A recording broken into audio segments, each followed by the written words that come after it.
So I'm hyperventilating a little bit. If I fall over, pick me up because I've got some things to say. Though we adore men individually, we agree that as a group they're rather stupid. That men are essential for procreation, but when it comes to pleasure, unnecessary. Dinosaurs eat man. Woman inherits the earth. Safety lights are for dudes. Safety lights are for dudes. Well, put some skates on. Be your own hero. Hang the knee, Kristen. Lord. Please give it up for the dazzling vocal stylings of Miss Kimberly. Hello, everybody, and welcome to episode 89 of Citizen Dame, the podcast where we talk about how men suck and they're responsible for all the bad in the world, and women are awesome, except for the women that suck, because sometimes that happens too. I'm Karen Peterson. With me, as always, is Lauren Humphreys-Brooks. Hello. And a few people said you've missed her a little bit, I guess. So she's back with us today. Say hi to Kristen Lopez. Hi, everybody. Kristen. Yes. Where have you been, lady? What you been up to these many months? Very busy. Just writing a lot of stuff and seeing a lot of movies and celebrating my birthday and yay. I wish it sounded crazier, but it's actually not. Well, I think you're underselling it a little bit. You've been doing some big interviews with people that you love. You've been hanging out at movie studios. I mean, you've been doing some stuff. I have. I wish it paid more, but I have been doing all those things. Well, we all wish everything paid more, so. Yes, don't we all? Yep. Lauren, how are you? I am good. I am tired. I was at an IFC screening a couple nights ago that I still have not totally recovered from. So, ooh, that sounds intriguing. It was great. Went to see Polyester with an introduction by John Waters, which is awesome. And he is just like, he is exactly the way that he is in interviews. And I knew he would be, but I was just like, he's just John Waters. That's what he is. And he gave a great introduction to it. But the film ran very late. We didn't get back until about 1 a.m.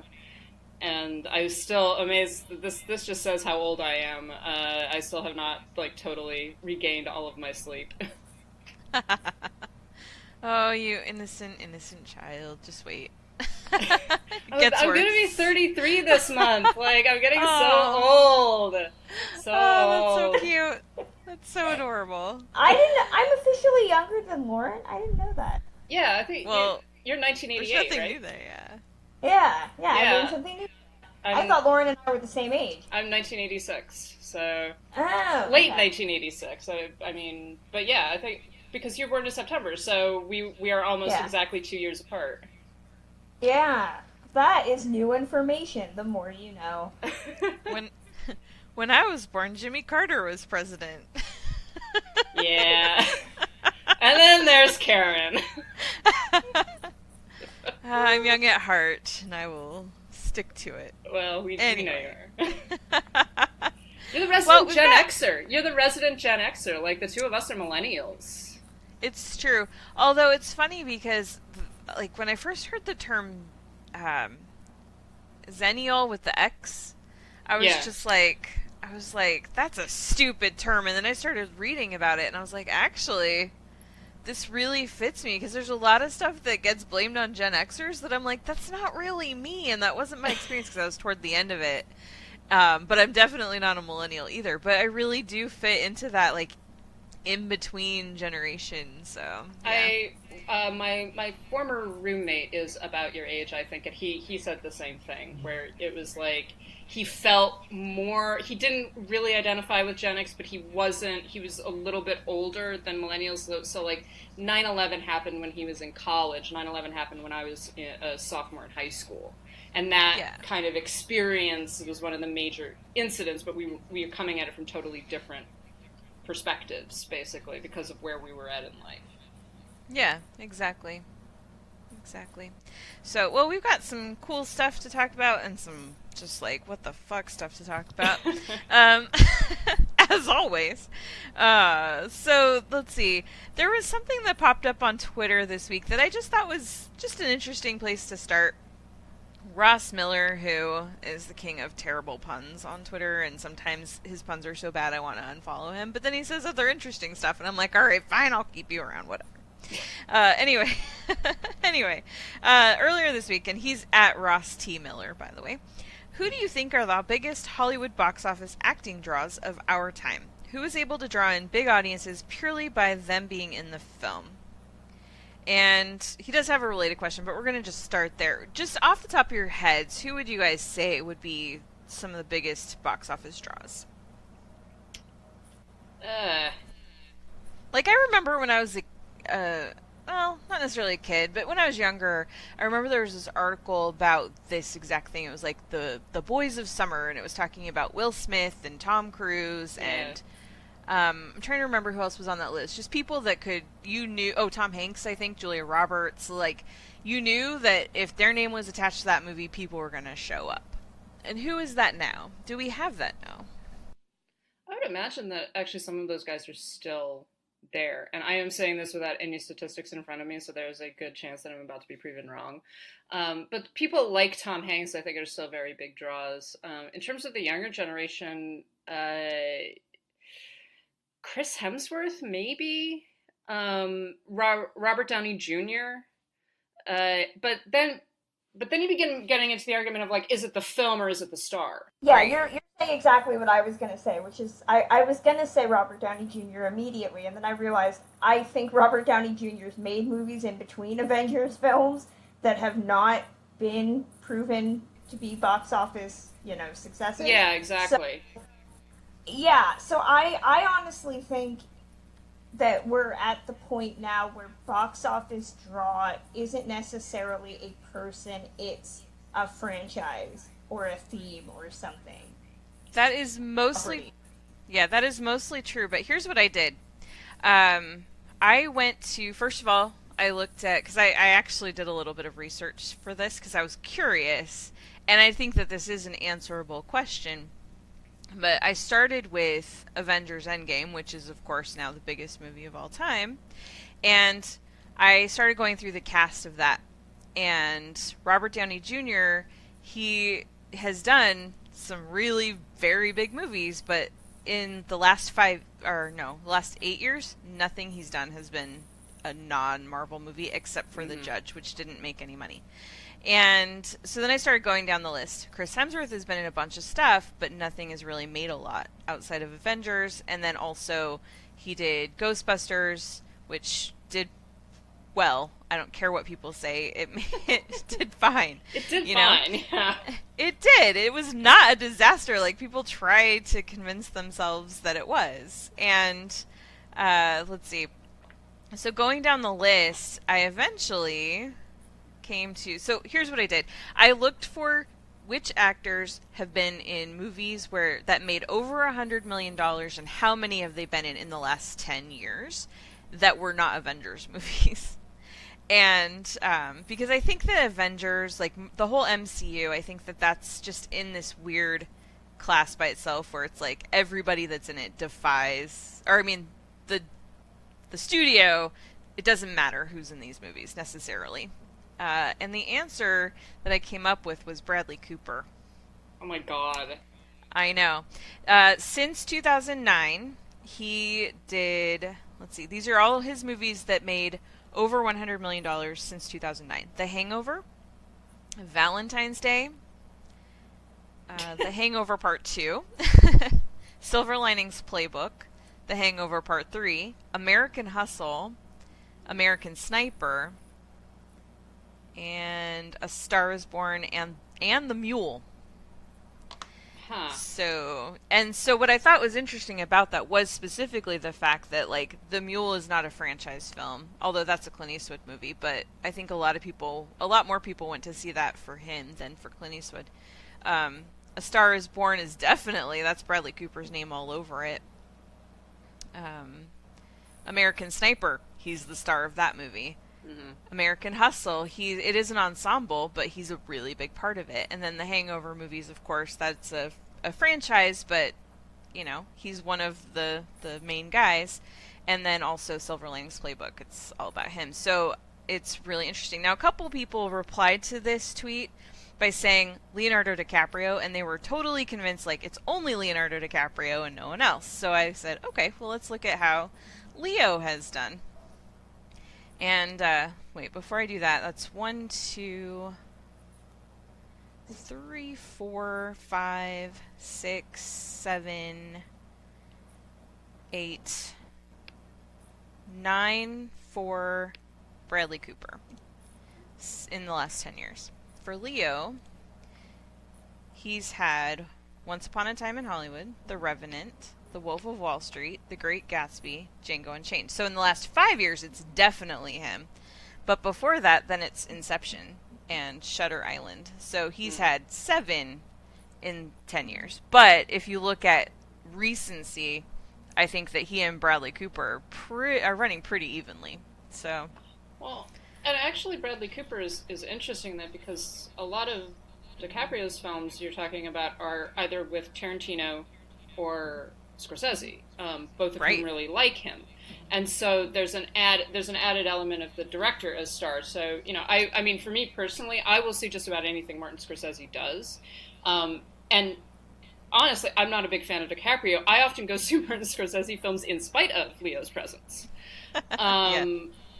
But so then you've got that folded into it. So how much of that is DiCaprio himself as the draw, and how much of it is the director as the draw? Because there are a number of people that, same thing with Tarantino. If Tarantino does a film, you're going to go see it. It doesn't matter if Leonardo DiCaprio is in it or not, although it might be an added bonus or an added attraction to it. Yeah, it does seem like we're almost moving away from this whole star-powered box office in the same way, which has interesting implications for the future. Yeah, well, it really does. To go off of what Lauren was saying and the Cooper stuff, it almost feels like Bradley Cooper is just really adept at knowing what audiences gravitate to. Because if you look at the films that Karen referenced, Star is Born is a musical with probably the biggest pop star that we have. Yeah. American Sniper, certainly hearkening to that, jingoistic, patriotic, white male at the right time, the year it came out. And even his work with Russell. I mean, David O. Russell is still one of those entities that it feels very odd to say that I think a lot of his movies work because of his name on the marquee alongside Bradley Cooper. They're kind of becoming this weird Scorsese DiCaprio team, although not nearly on the same level. So it almost seems just like Cooper's really, really adept at figuring out what people want and just working in those genres. Mm-hmm. Yeah. Yeah, Yes, I agree with you. I think that Cooper maybe, and in some ways I find Cooper very bland as an actor, and I think a lot of people do. But you're right, he's very smart, and he's behaving intelligently in terms of his career and in terms of the kinds of films that he's making. And he's going to keep on doing it. I mean, I'm certain that whatever, I don't know if he has a project in the works as a director right now, but I am certain that whatever he does next, people are going to gravitate towards, because of A Star is Born, because that was such a major film and got so many fans, etc. So I don't know. It is interesting. I would be interested to know, like, people like Tom Hanks or Meryl Streep or there was another one that was mentioned. Well, it's someone like George Clooney who hasn't worked in years or who does very little, but was still, a huge box office draw for the past, if you look over maybe the course of 20 years. But Hollywood has changed a great deal over that time period, and there are some actors that were major stars that simply have more or less left the limelight, or just aren't getting the parts anymore, just aren't interested anymore. Mm-hmm. To answer your question, Meryl Streep has 4 over 100 million. Okay. And Tom Hanks, I think it was also 4. Let me see. Yeah, let's see. He had Toy Story, 4. He had Sully, he had Captain Phillips, and Toy Story 3, and Angels and Demons. So he had 5 since 2009. Huh. And some of those are the Toy Story films. Right. Which Another are their own... one that... Yeah, and even though he's probably the biggest part of the Toy Story films, they would still draw a lot of people out if he wasn't there anymore. Yeah, it's not... Tom Hanks... The voice of Tom Hanks is, you know, he's very good in them, and he does a good voice work, but the voice of Tom Hanks is not the draw for those films. Right. Right. And then I also looked at Tom Cruise, because of course I did. And he has... In the last 10 years, he's done 3 Mission Impossible movies, which all made over... Well, Rogue Nation actually was just under, but they basically were right around $200 million. And he had Edge of Tomorrow, which was $100 million, so he's only had 4 that are $100 million plus. So it's really interesting. But it's like, I think our view of what box office success means needs to shift as well, though, because, and this, I'm not making excuses for anybody that we've talked about. Obviously, Bradley Cooper and Leonardo DiCaprio are figuring it out, but I think with so many movies being released now, with movies getting less time in the theater, with so much more going to streaming, it's getting really difficult to quantify what really truly is going to draw in, or who really is going to draw in an audience. But I do think that what you guys have been saying too, I think that we're so much more interested in the story and the craft of the film than necessarily the name on the top of the poster. Yeah, we're almost, it sounds like in some ways that we're actually moving towards a post-star generation where it's no longer about the particular people that are in it. And I'm not saying that, like, Robert Downey Jr.'s performance as Tony Stark is an important part of that franchise, particularly when you're talking about the first Iron Man film. I mean, he kind of launched the MCU in that sense, because it worked. Yeah. Right. And all of the people who are in that play their characters very well, but the draw is not really them. It is, now at least, it is the MCU. And, you know, you kind of ask the question, like, Tom Holland is really good as Spider-Man. Would the Spider-Man films not be doing as well if you simply had a different actor in that part? I don't know. I actually think that they would be probably on par. So it isn't him, per se, that is making people go, like, you know, oh, I have to go see the latest Spider-Man. It's the fact that it's Spider-Man, and it's the fact that it's part of the MCU. Mm-hmm. Exactly. So, all right. But it's really fun to talk about and consider and think about. I wish that there were more women in this conversation, but we all know that... That's every time we talk about anything in Hollywood. Yep. Why aren't there more women? Why aren't there more women in Hollywood? We should just be running Do you not this town. listen to every episode of this podcast? I think we Well, I mean, I know that. really why, but I mean, when women are in charge of stuff, they get things done. So it's more of a philosophical, like, why haven't we gotten past this? If men really do just care about money, they really should just put women in charge of everything. But they whatever. wouldn't be in charge. Yeah. Well, speaking of women in Hollywood and something really frustrating that happened this week, Crazy Rich Asians co-writer Adele Lim, who co-wrote the first Crazy Rich Asians, and that made, like, what, $250 million at the box office. She has quit the sequel. She's not going to be co-writing the sequel anymore. And this news came from The Hollywood Reporter. Basically what happened was, after the first movie was so successful and everyone was super excited, I mean, I think they greenlit the sequel opening weekend or something. It was really fast.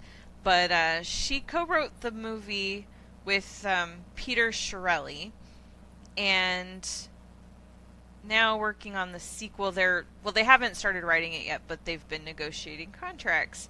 And they offered him about $900,000 to write Crazy Rich Asians 2. And they offered her about $100,000. And she said no. And Peter Chiarelli, to his credit, was like, well, I'll split my fee with you. And she said, well, you shouldn't have to do that. They should just be paying me what I'm worth. Yeah. And, in fact, I'm looking for the exact quote. She said, Peter has been nothing but incredibly gracious, but what I make shouldn't be dependent on the generosity of the white guy writer. If I couldn't get pay equity for after Crazy Rich Asians, I can't imagine what it would be like for anyone else, given that the standard for how much you're worth is having established quotes from previous movies, which women of color would never have been hired for. There's no realistic way to achieve true equity that way. I mean, I'm glad to hear that that he actually offered to split the fee, because there was this point where I was just like, well, fuck him then. It's just like, okay, no, not fuck him. Like he was actually like, no, she needs to be paid properly, and and he was trying to arrange that. But so it's good to hear that like a male writer was actually like, no, this is bullshit. Although I would actually like if he made a stand and said like, I'm not writing it without her. I think that would be an interesting added element. It certainly would get more publicity or something like that. But it's fucking ridiculous. It's fucking ridiculous that this is even a conversation. This is one of the most successful films of the past few years. It is one of the most successful romantic comedies, certainly at the box office in like years. And you can't even pay a proper rate to your female person of color writer. Like, for fuck's sake, guys. It's not that hard. They have the money. Well, I was going to say, and the movie, I mean, so much of that film's success was dependent on knowing that there was an Asian writer in some capacity. I mean, the Mahjong sequence, which was not in the novel, that was written for the film, would not have worked out if you had a white guy who didn't know dick about Mahjong. I know I couldn't have written that scene because I don't know anything about Mahjong. So, I mean, the elements that people love that made it special were those influences from Adele Lim's experiences and what she knew from being a minority writer. And I feel like it really sets this movie on a bad footing when it comes out and people are like, oh yeah, it's written by a white guy. Great. Yeah, exactly. Yeah. Go ahead. No, I was just going to agree with Kristen. Yeah, exactly. It's like there's an insider feeling to the film that it is not a white mainstream looking at Chinese culture. It is Chinese culture looking at itself to a certain degree, Chinese American culture looking at itself. And that makes a difference. That perspective does matter, and that perspective makes a difference, as you're saying, in the Mahjong scene, but I think probably across the board. I cannot imagine that film being properly written by a white guy, no matter how conversant he is in the culture that he's writing about, because he's still going to be coming at it from a very outsider perspective. So you need that extra perspective, that input of someone who actually, exists as a not white guy in this world. Mm-hmm. What I find very troubling and frustrating even more, I mean, all of this is frustrating, but just 2 weeks ago at D23, Adele Lim was announced as one of the co-writers or maybe the writer for Raya and the Last Dragon, which is a big Disney animated film that's coming out next year, the year after, next Thanksgiving. Yeah, and she's writing that film. She's writing a huge Disney film, and she can't get more than $100,000 for the Crazy Rich Asians sequel that she helped make so popular in the first place. It does not make sense, and I would personally like to know where John Chu stands on all of this, the director of Crazy Rich Asians, who is returning for the sequel too. Like, where's he in all of this? Why isn't he backing up his writer? Well, I think it was great that Nina Metz of the Chicago Tribune did a thread about the whole thing a couple days ago, and we've talked on this show numerous times about white men failing upward, and she laid out that it's not even a matter of quality work. It's this bastardized concept of seniority and paying your dues, because she was talking about how Peter Chiarelli's first screenplay was for The Proposal, which had a 44% rating on Rotten Tomatoes. But it made $317 million worldwide. It was the 20th highest grossing film of that year. And then his next credit was a story by credit for the sequel to Now You See Me. And he was pretty much saying I'll direct quote it, his credits at this point were two mediocre movies that did well at the box office. And his next credit was Crazy Rich Asians. And that just baffles my mind that you can be a white guy and make two mediocre movies mind you, by critical consensus, not necessarily box office, but just because you've made two movies that made some money, you're immediately offered $1 million. And I think that's what a lot of Hollywood people were saying when the story came out. Industry standard. It's the industry standard. No, fuck you. We're at a time right now where we've proven that industry standard, whether it's harassing your employees or paying them, should be out the window. We should move beyond industry standard at this point and pay people what they're worth, what they're contributing. Well, and there's this weird idea, too, though, that Adele Lim hasn't paid her dues. No, she hasn't written a bunch of feature films, but she's been working in television for years. Mm-hmm. So it's like she's got a lot of experience. She knows what she's doing. She knows how to write, clearly. And the idea that that's not enough to bump up her rate, that's ridiculous. Well, it's the whole thing I always have with, like, co-writing credit. I think this proves it. Is that co-writing, as we all know, is, people who studied the English language, means cooperation, collaboration. They worked on it together. There is this equality already to them as co-writers. So, in the spirit of co-writing, you would think they would get same rate. It pretty much just says, are we going to sit down with the script and say how much Peter Chiarelli contributed versus, this is an Adele section, this is a Peter section. Like, really? We're going to do that? No, you guys got a co-writing. This isn't a story by, this isn't a screenplay by, this is co. So it should be co at that point. And the fact that we're still throwing that word out and just purely putting it on race and, it proves it's on race and gender. Yeah, and I think that what you're talking about, Kristen, is exactly what Lynn was pointing out, was that the door is already shut to a certain degree. So, like, he has done, as you're saying, a couple of mediocre films that did not get great critical reviews, but did well, and so he is considered to be a more valuable, right, in a monetary sense than she is.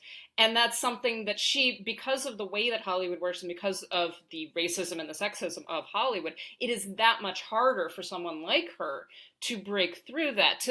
She could not have done two mediocre films because she would have been locked out earlier than that. And that's part of what is going on, is that the women of color, women in general, people of color in general, are getting closed out of these spaces much, much earlier than mediocre white men are. And that's not the fault of the mediocre white men. It's not Peter Chiarelli's fault that this is the way the industry works or something like that, but he is benefiting from it.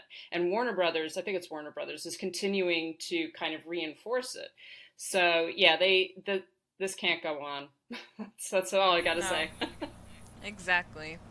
Well, speaking of Asian women in Hollywood, Scarlett Johansson this week.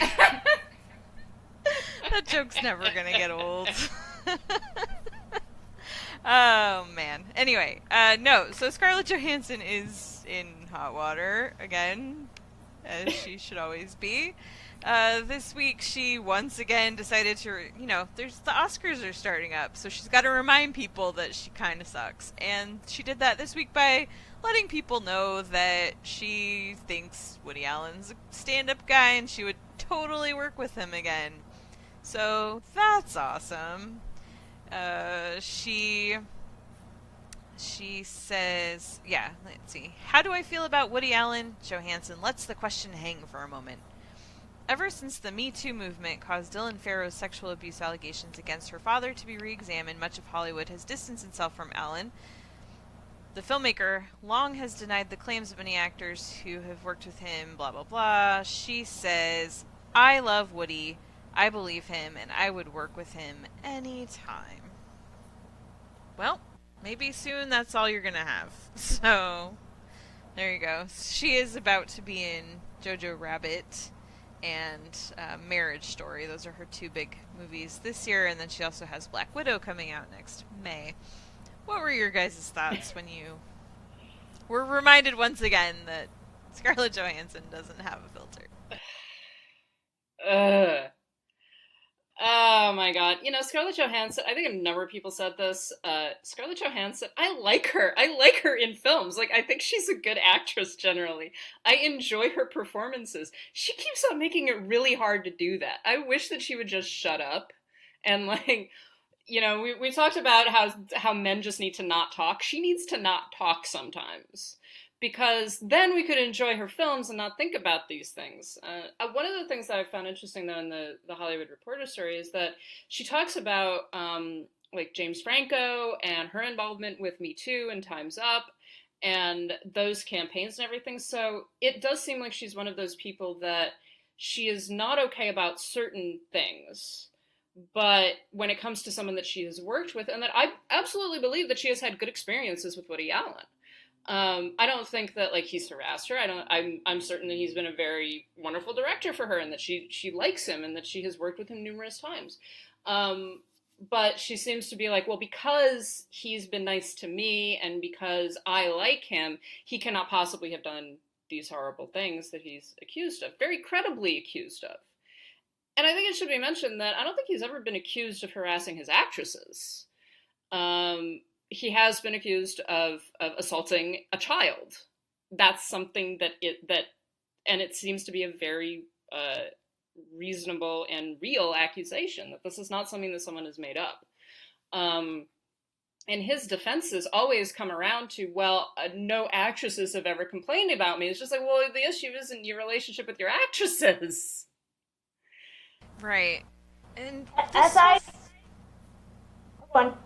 well, I was just going to say, this whole thing with her, it just reminds me once again that someone needs to be telling these actors that it's okay sometimes to just decline to answer a question.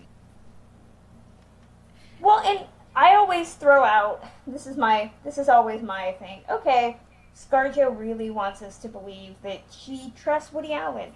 Take a picture of him babysitting your children. That's where I'm at right now, because I guarantee you she wouldn't.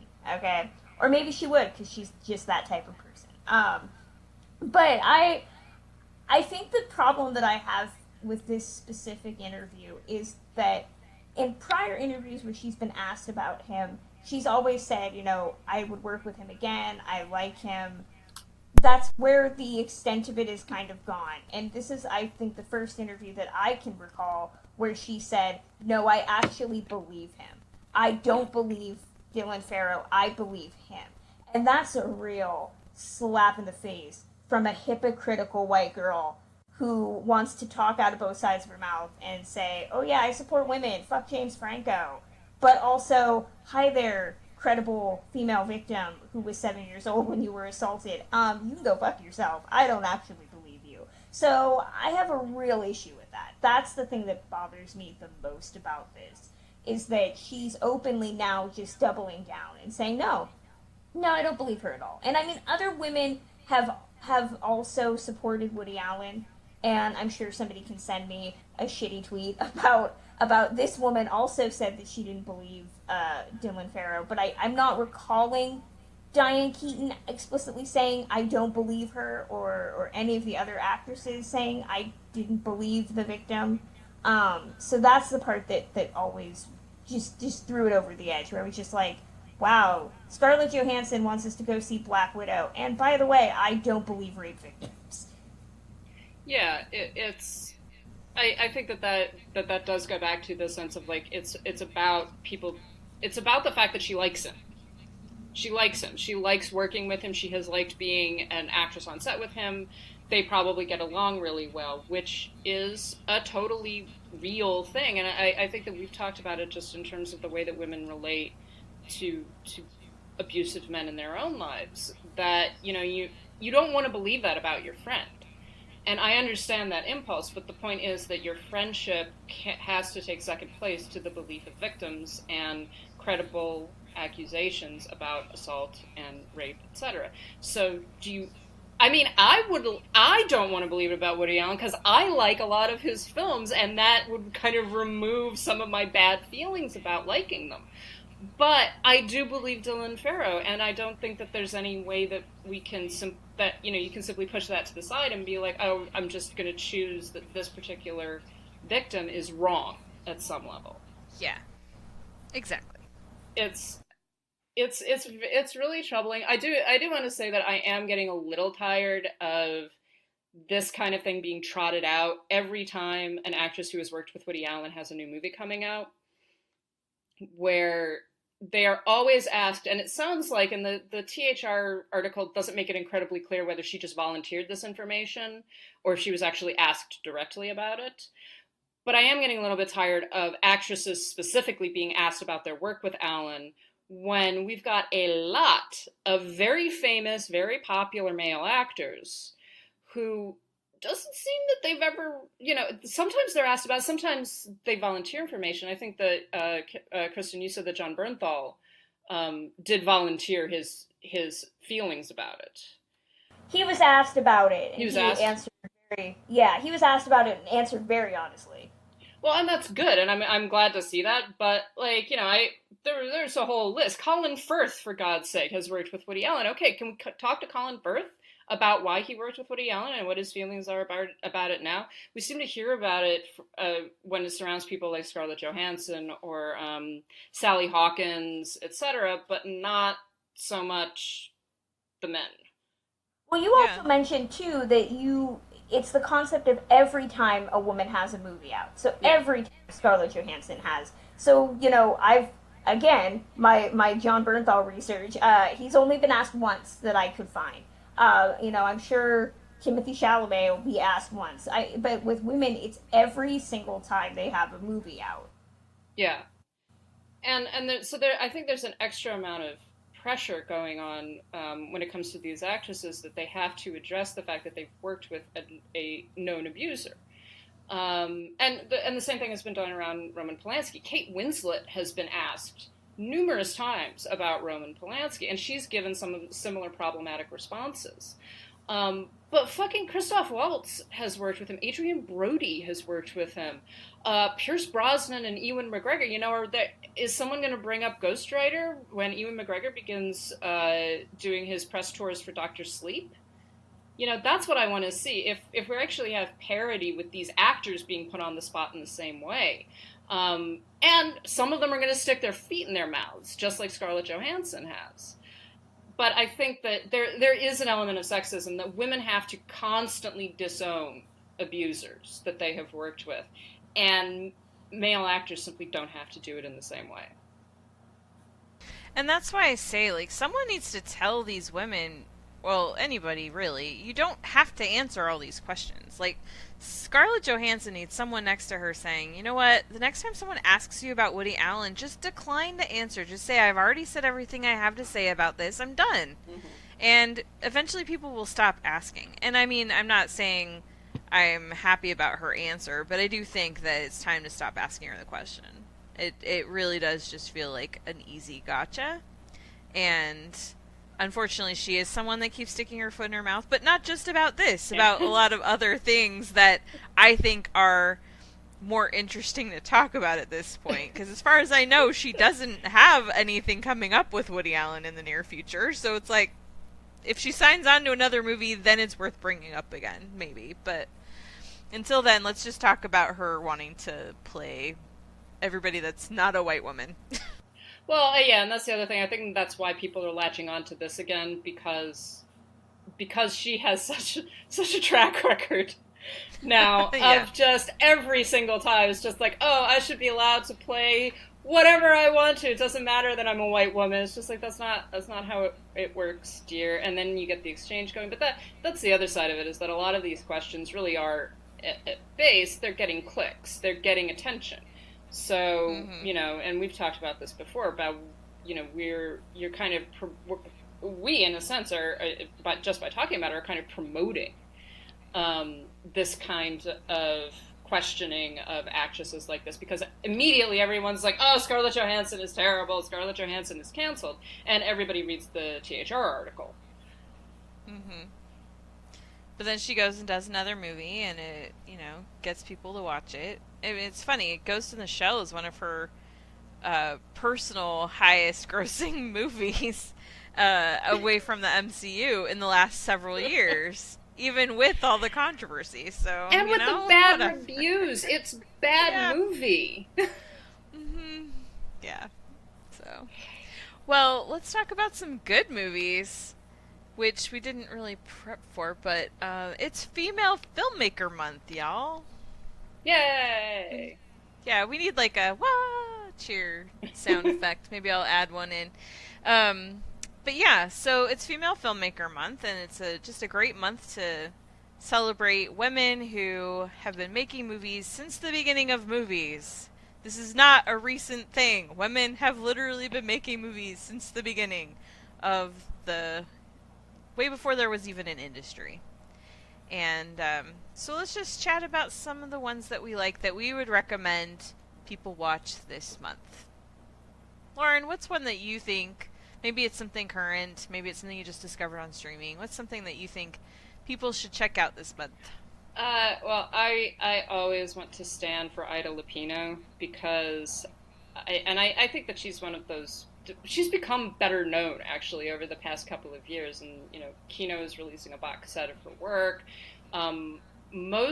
Not all, but most of her films are right now streaming on the Criterion Channel through the end of the month, so go check them out. But she is a fascinating filmmaker just in her own right, and so many of her films, there's been some disagreement about how to interpret some of her films, but so many of her films really deal directly with women's issues, like abortion, like bigamy, like marriage, relationships, and then also, one of her most famous films is an incredibly, quote, masculine movie, The Hitchhiker, which is probably one of the greatest film noirs ever made. She has a really fascinating camera eye. She has a really fascinating perspective on a lot of things. A lot of her films are very personal and applicable to her own feelings about herself as an actress, about her position as a woman in a very male-dominated industry. But she's one of those female directors that almost like against all odds, basically carved out a place for herself as a writer and as a director in an incredibly repressive society in 1940s and 50s Hollywood. And I think that her films need to be watched on their own merits. And there isn't a single one, I think, that is a bad film. And all of them are fascinating in their own ways. Like, just the way that she uses the camera, the way that she uses the camera gaze, the stories that she tells, the complexity of some of the elements. I mean, this is someone, she made a film called Outrage that deals directly with a woman's experience of rape, and is simply the sequence where she's kind of hunted down by this man is terrifying. It's so feminine. It's so like, this is the terror that women feel, and some of it is just, this is the terror that women feel walking home alone at night. And it's so incredibly emotional and so well done, and there is no way that a male director could have gotten the experience in the way that she gets it. So she really is a filmmaker that she deserves all of the attention that she's been getting, and she needs continued attention. Well, I definitely plan on catching up with the Ida Lupino collection this month, and that actually, we're going to just jump into a question that we got from Nanina Gilder, which is at Nanina Gilder. With Ida Lupino getting added to the Criterion Channel, I'd love for you to talk about her as director, but also, since I watched Never Fear, I've really been wondering about Kristen's feelings about its portrayal of disability. Oh, God. That's a movie I saw a long time ago, and I have very little memory of it. So, I don't necessarily know if I have any thoughts, because I don't remember the movie that well. I remember liking it, but in terms of a deep dive onto its look at disability, I'd have to rewatch it again. I think that it's worth rewatching, and Kristen, I would be interested to know what you thought about it, because I, as a totally able-bodied person with no experience of this, it's complicated, and I think that it's very much of its time period in a certain sense, but it's also interesting because it's based off of Lupino's own experience with polio. And her realization in going through this and basically learning how to walk again, learning how and it happened, I believe, kind of at the height or nearing the height of her as an actress, and she realized that if she was unable to walk, basically, if she was unable to completely recover, essentially, from this disease, she would probably never work in Hollywood again, and that all of her existence as an actress was based upon the fact of her appearance and her ability, right? And so her ability to walk around, to do anything, and that she would not have a place. So that was when she began writing and began looking at other portions of the business that she could actually participate in that would not would not put so much emphasis on her existence as an able-bodied person. The film itself, I think, is fascinating and probably places problematic because of the way that it treats, what is desirable in women, but is also very interesting for the time period that it's coming out in. I think it's like 1950, 1951, and it has a very different approach to a female experience of, again, the main character is a dancer, and she contracts polio, and she is unable to walk, and a lot of it is about the choices that she makes and her value of herself versus the way that society views her and values her, because a lot of her devaluation of herself is about herself and her own perceptions of what femininity is and what it looks like, and not about whether or not her boyfriend still loves her or whether or not anyone else is supporting her. Sounds like a 1950s look at disability. So yeah, yeah, those are probably things I probably noticed when I watched it. But again, it's been so long. I would really be fascinated. I'm with Nina. I would really be fascinated to know what you thought of it, because it's just such a. There's very few films that deal with that, and I don't think that it deals with it in a. I think that it's much more contemplative than a lot of films treat the issue of disability, and particularly people that are able-bodied and that become disabled through a disease or through an accident. I will be watching it again just for you two. Thank you. Well, there you go. Kristen, do you have any particular film you would like to highlight for Female Filmmaker Month? Sure. Anytime there is a Female Filmmaker Month, I always have to throw out one of my favorite comedies that got no love when it came out in 2013, and that's upsetting to me because it's hilarious. It's The To-Do List, directed by Maggie Carey. It kind of came out in 2013 with very little fanfare, and it's probably one of my favorite teen comedies. It's Aubrey Plaza plays a high school girl who's going to go to college, but she's a virgin, so she decides that she's going to make a to-do list of sex acts in order to become just as sexually experienced as she is intellectually. And it ends up being a grander discussion about friendship and, femininity and finding what makes you happy. And I really appreciate it because I think too often virginity narratives for women tend to be either fairy tale or cautionary tale. And this is a movie that pretty much says, no, you don't have to be in love with whoever you're with, just as long as, you're consenting adults. It's really funny. And it's, a raunchy 80s-esque sex comedy, which is, again, a very male-dominated genre. And I love it so much. And it's streaming wherever you get movies, so take out $3.99 and rent it. Wow, I've never even heard of this. Exactly. It came and went with a whimper when it came out in 2013. I went and saw it in theaters. I own it. It's so much fun. It's so much fun. Well, I will look for it then. Thank you. There are two things I want to mention. One is, I guess, not technically a film, but first off, movies that are on Criterion. Seven Beauties is back on Criterion. Yay. If you have still not seen Lena Wertmüller's movie, Seven Beauties, the first movie that ever got a woman Best Director nomination at the Oscars. Check it out. It is so worth it. So it's there. It just got added this week.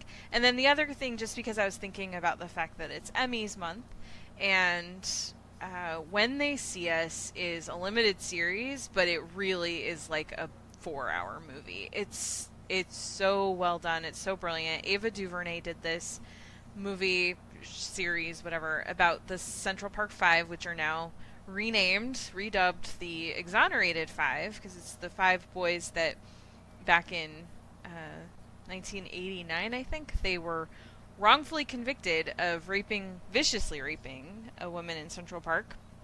It turned out they were completely innocent, and this series really gets into it really takes you through so much of their journey and what happened to these boys. And it starts off, the first episode, it will make you so angry, because it's just unthinkable how the police would just not listen to any reason, not listen to any facts, not listen to logic, and would just settle on something that was so obviously wrong and convince themselves that they were doing the right thing. And it's difficult to watch, but I was at an event for it several weeks ago, an Emmy event, because it's nominated for a bunch of Emmys, and I think it was a moderator who was introducing this panel, and he said, if you think this is hard to watch, just imagine what it was like to live through it. And I was like, you know what, you're right. I can endure this just to understand a little bit more of their experience and what happened. And it's absolutely worth your time. It's on Netflix. Do yourself a favor. And, I mean, you'll probably need to watch it in stages, because it's a lot, but it's so worth it. And it's Ava DuVernay just keeps proving herself as a really, really talented, exceptional filmmaker of our time. And after you watch that, celebrate by watching A Wrinkle in Time and kind of having a little bit of a, kind of just bring yourself back into a happy place after that. So, yeah, exactly. Yeah. So there you go. I still have not watched When They See Us, and it is because of exactly what you're saying. I'm like, oh god, I have to be in the right place to watch this. Yeah. This, because and it's long too. That's the other thing. If it was a single film, I think I might be a little bit more like, okay, I'm gonna do it. But a whole limited series, and I want to watch it. I want to see it, but I'm also just like, oh god, I don't know if I can handle it, which is probably testament to faith in Ava DuVernay. So. Mm-hmm. Yeah, but it is long, but I think that it really needed to be, because I guess that was one of the discussions that they were having early on, was, do we do this as a feature film, or do we do this as a long form, something, a little bit longer and more episodic?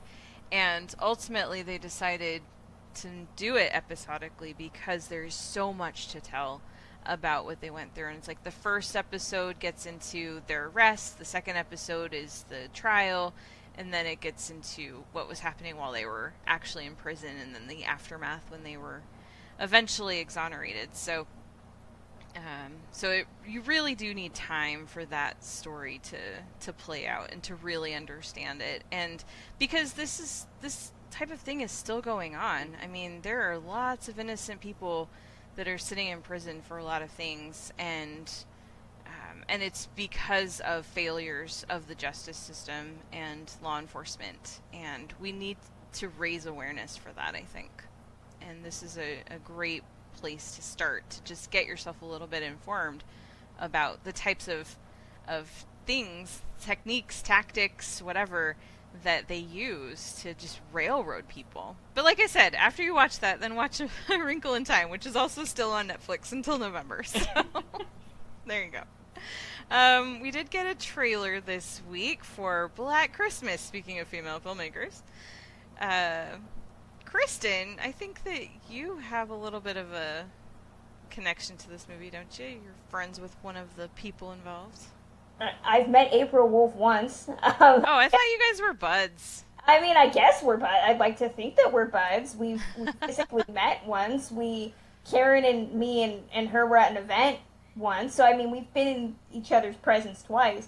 So I think we're buds. April would say we're buds. I'm gonna say we're buds. And if anybody remembers, I actually interviewed this film's director, Sophia Takal, on Citizen Dame. Yes. So, yeah, the interview is up there. It was before she had announced this, so I didn't get to be cool and ask questions about it. But, yeah. Well, okay, so Black Christmas, this is a remake of the 1974 movie. It's a horror film. It's set at Christmas time. I mean, who doesn't want a horror film set at Christmas time? Those are awesome. And the basic premise of this is a group of students are stalked by a stranger during their Christmas break. And yes, it was directed by Sophia Takal, written by Sophia Takal and April Wolfe, and it stars Carrie Elwes, Imogen Poots, Brittany O'Grady. I'm not familiar with Elise Shannon. There's a few people that I'm like, oh, I haven't heard of these people. I can't wait for them to be stars. What'd you guys think of the trailer? I mean, I have very limited knowledge of the previous films. I've seen both this and the horrifically unwatchable remake they did in, like, what, 05? With, like, every CW star. Yeah. I don't have I've watched the original Black Christmas a couple of times, and I have the love for it that most people do. Maybe I'm watching it with the wrong people. I don't know. But I'm definitely into this one. It looks suspenseful. It looks like something that I would enjoy, and we need more women directing horror. I mean, it was a huge thing in the 80s for female filmmakers in horror that we've kind of shied away from, that I'm happy to see return. Lauren? Yeah, I'm with Kristen. I don't have a strong creature feeling for the original film. I know that a number of people have objected to the fact that, at least the way that the trailer makes it look, is that the female victims fight back. And they fight back in very intense and violent ways, and it looks like that this is going to kind of draw out the toxic masculine nature of slasher films in general, which certainly the original can be accused of that, and really kind of turn the tables on it a little bit.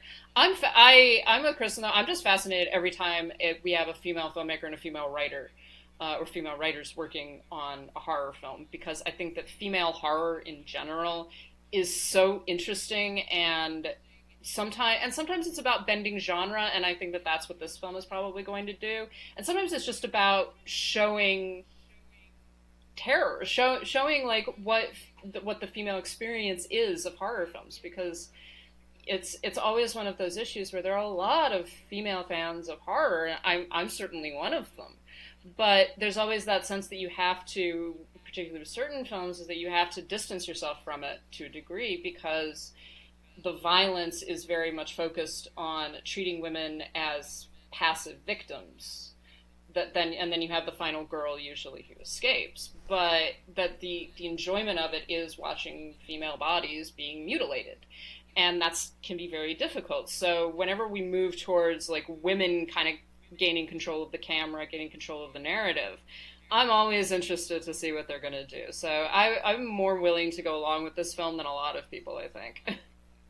I mean, the trailer gave me a little pause because it seems to be alluding to a bit of a spoiler. It seems to imply there's some sort of like ritualized initiation thing going on with fraternity, which honestly, as we've seen with stuff like Ready or Not this year and Satanic Panic, I'm down for movies that have pretty much said that like men have been selling their soul to Satan. That's the only way they've maintained their power. They are evil. Pretty much, yeah. One of my yeah, absolutely. One of my first thoughts when I was watching the trailer was, oh look, Jason Blum finally found a female director to work with. Good for him. He finally found one that exists. So just one. Yeah. Just one. Yep, only one. But no, I think it looks like a lot of fun. I think it looks like it fits into the Blumhouse aesthetic very well, and I'm excited for it. I'm always, like you guys said, I mean, I'm always excited for a horror movie, especially from a female perspective of storytelling. So I think it's going to be, it definitely looks like it's not a disaster, and that's you know, sometimes with a horror movie, that's all I want is for it not to be a disaster. Unless it's a really brilliant disaster, because sometimes those are really fun too. Hashtag go see Serenity. No, go see Replicas. Replicas is the most awful, wonderful movie of the year, and it has Keanu Reeves in it. So I need there to you see go. that. Yes, you do. All right. Any other trailers that came up this week? That was the only real one of note, I think. But Lauren, you went and saw It Chapter 2, and you have some thoughts. Yeah, we talked about this. We talked about this a bit last week, but I actually did get to see it this week with all the normies, with all the normal people who have to go to the movie theater in order to see these movies.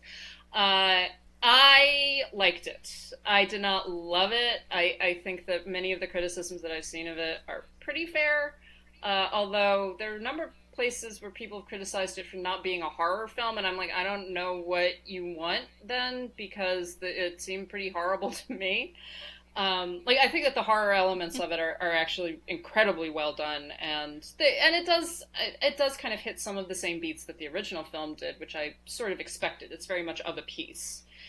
But I think that it was very effective, and Bill Skarsgård is terrifying, and if possible, he's more terrifying because he's nastier. Pennywise gets meaner, which I didn't fully expect, but I thought it was great. There's one scene, him under the bleachers at the baseball game was truly, I think, one of the best just horrors scenes of horror, and the tension was so well built, and his behavior and his responses and the child's responses, all that is just so well done, and he gives a fantastic performance.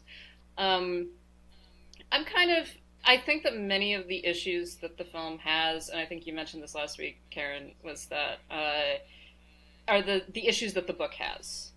And there are things that, and there are some things that they've kind of removed, or that they've whittled down, or they've kind of compressed, but there are problems just with the overall narrative arc of the book, and with some of the resolutions that the characters get that are kind of baked into it. You can't make the story itself, you can't really make a film of it that's an adaptation and not have that. And so there were some issues that I had. I had issues with Bev's arc. I always have issues with the woman as prize, basically, and I think that she was still treated like that, even though they gave her good characterization. Bill Hader, though, is great. I knew that Bill Hader was a good actor, but I did not realize that he would actually make me feel very emotional and a lot of complex emotions. I think that his character arc is really well done. One of the issues that I had, and I was talking to someone yesterday about, was that there's definitely a disconnect between the first film and the second one, and there's almost a retconning going on in places that the more that I thought about it, the more bothered by it I became, because there are character elements that are there in the first film and that then get kind of switched around in the second one without much explanation, and I think that, amazingly enough, if they had developed some of the characterizations of the adults a little bit more, it would have made more sense to connect them with their childhood figures in the original film. That being said, I enjoyed it. It's a load of fun. There are some very scary moments. There's some very funny moments. I'm perfectly happy with the way that it all got resolved. I don't have major complaints about the film. Well, good. I'm glad. Now, Kristen, you weren't here when I talked about it last week, and I know that you have a very different opinion, so... I didn't like it. I was disappointed. I wanted it to be better because I love the first one so much, and I just... the minute my friend told me it was almost 3 hours, which I did not know going in, I was like, wait, what? Literally, we were standing outside the theater when she told me. I was like, oh, crap. And that might not have necessarily bothered me so much, but it felt like, as Lauren mentioned, there's this belief that you didn't watch the first movie, because they do change up one key element that they could have just done in the first film, but they didn't for reasons, and then they go back to it in this movie, and I was just like, why? There were some actors that felt like they completely inhabited the movie that it was going for. Bill Hader, James Marsden are the best. Mm-hmm. They're MVPs of this movie. And then you have some actors that just feel like they don't really know what they're doing there. McAvoy was the one I kept saying, does he know what movie he's in? Because his character is just all over the board. Because he's supposed to be Stephen King. I get that. Jay Chaz I felt was just there to be the girl. And then the hot guy is just there to be hot and show his abs. So I had some issues with character. And ultimately I had issues with the horror, because I think what made the first movie so well done was that it is shorter, so those Pennywise sequences feel just right. He's not there enough to be oppressive, but he's not spaced out enough that you forget that he's there. There were moments where it just felt like this was not his movie, and he was just ancillary to these really heavily CGI'd other creatures that spend far more screen time. And then the worst thing I hated the de-aging. The de-aging of the child actors. Because there's so many flashbacks. I was like, okay, if you wanted to make a movie with the younger actors, just do it after you made the first one. I know you had to film the second half, but it really seems like you wanted to make another movie with the younger stars, because so much of this movie is flashback. And they de-age them. And it's not just that they de-age them, which is very weird. Like, we're in Uncanny Valley territory with some of the ways that they move. But in certain actors, you could tell that they also manipulated voice to make them sound like they hadn't hit puberty. Jack Dylan Grazer especially felt chipmunky, because it sounded like they had manipulated his voice. So it just was a movie where I felt like they were, like it had been focus grouped to death, trying to please all comers, trying to hit all the points of the book, realizing that most Stephen King movies have terrible endings, and they were like, how are we going to do that? And I think that this is a film credited specifically to Gary Dauberman, who was just one of a couple screenwriters in the first film, and they did use a lot of Cary Fukunaga's script in the first film. And I'm wondering how much of what made it great the first go-round was Cary Fukunaga's voice, which is not here. So I thought it was a disappointing send-off, but, people will go see, the fans will go see it. Just go in with some tempered expectations. Reminder that I liked it a lot. Yes. I actually, funnily enough, I actually really liked McAvoy. And I know that he's been a complaint of a lot of people, so, like, I'm an outlier in this sense, but I actually liked the things that he had. I'm not entirely convinced that he is that boy grown up. Some of the others, I was much more like you're saying, Bill Hader and Ransom. I was like, yeah, these are those kids older. Like, that, I can see the trajectory. I see how those kids become these adults. McAvoy is like, does he though? I'm not certain whether he does, but I liked his performance in itself. And kind of the same thing with whoever the guy is who plays Ben. I was just like, you were such an interesting little boy, and then you grew up and you lost some weight and you got really fucking boring. Like, I kept telling my mom, I didn't know Josh Brolin from 2002 had been cloned. Nice. I did like Isaiah Mustafa. Yes, I think he was good. He was good. And his character, oh, go on, Lauren. No, go on.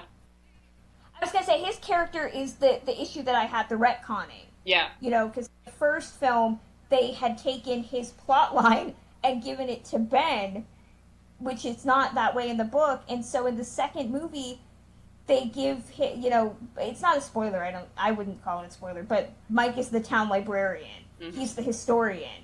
And that's not his plot in the first film. And I was like, then why didn't they just fucking make it his plot in the first film? Because I was sitting there, and as soon as it starts in the second movie, I was like, wait, no, I need to know what his career path was like. Like, he had no interest in history or any of that. Why transition? That was the one that just felt like narrative convenience. Yeah.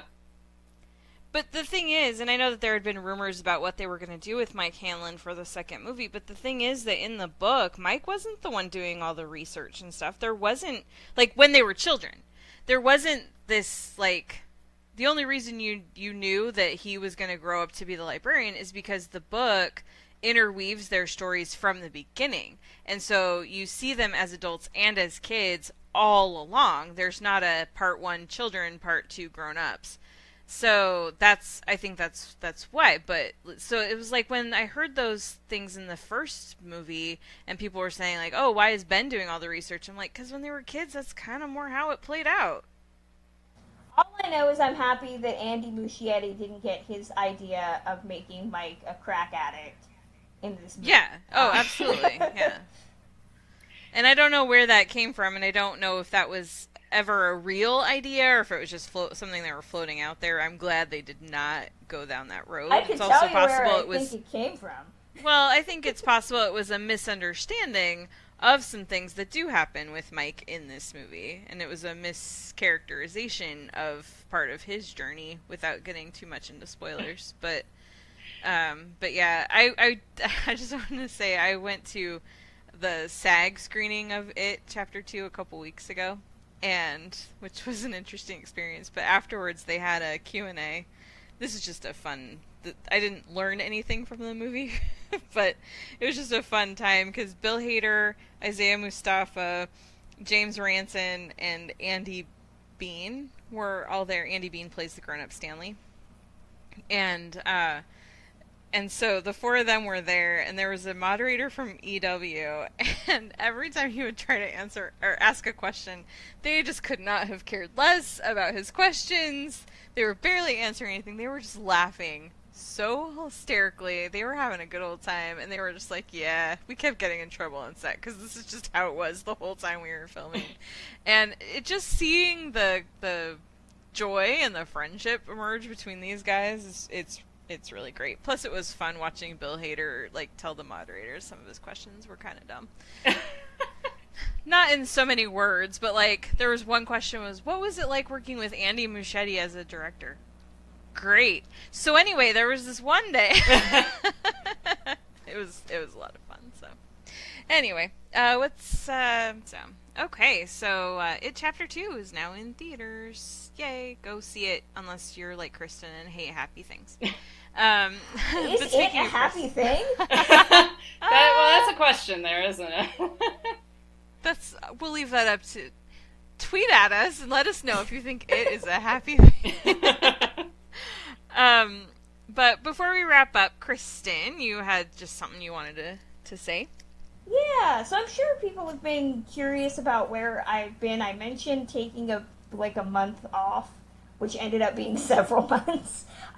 So it's just with my schedule and all the things that I do, both for quote-unquote fun and for work, it's just been very hard for me to commit to a regular recording schedule. So much like our fellow departed dame, Kimberly Pierce, I'm going to be taking a bit of an I'm going to be coming on with less frequency. So I can't guarantee that's going to be once a month. That might be, once every couple months when when Karen and Lauren need me.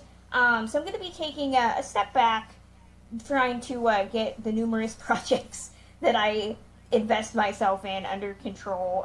And I didn't want people to think that I was just popping in and out like Citizen Dame was Citizen Hotel. Oh my god, that's an idea. We should consider opening a hotel. Future idea. Kristen, I don't have time. Let us open a hotel. Yeah, see, this is how my mind works, okay? So when I come back on, I will have a hotel open. So yeah, I wanted people to know that, I was going to be taking a step back, putting the show firmly in the hands of Karen Peterson, who I trust will be doing an awesome job as the de facto leader. And it's not, as Kim said, it's not goodbye.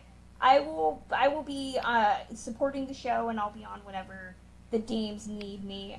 It's just I know that if I keep being on something because I feel obligated, none of us want this to feel like work.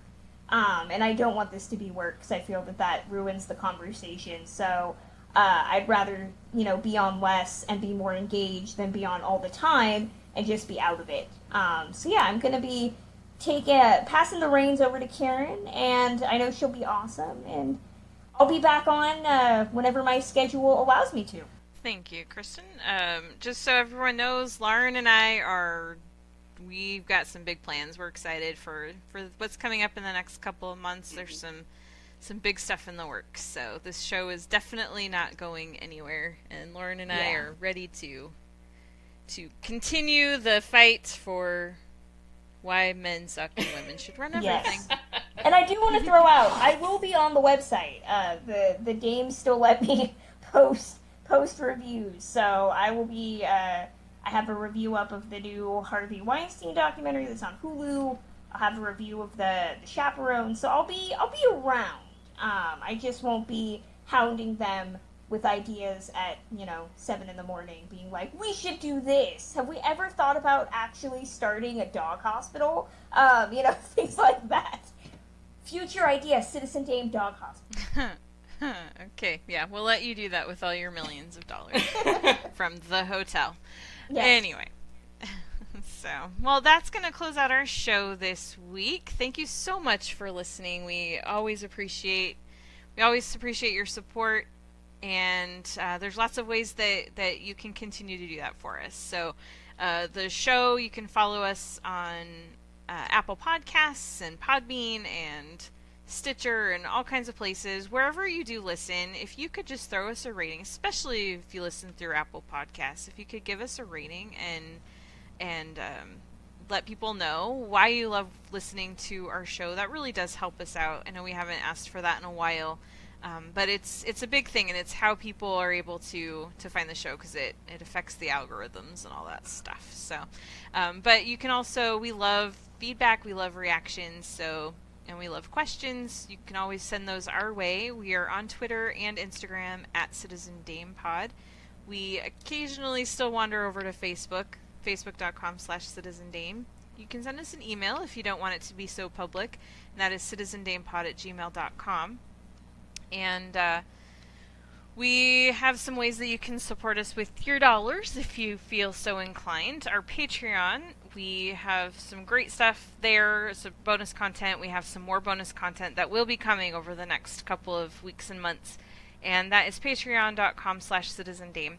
The website that Kristen was talking about, that is citizendamepod.com, where we have reviews, we have all kinds of great stuff. Lauren has been doing an awesome job with Damestruck and taking a real journey into classic films. And then, of course, Kristen and I and Lauren, we all do some reviews of current stuff, too.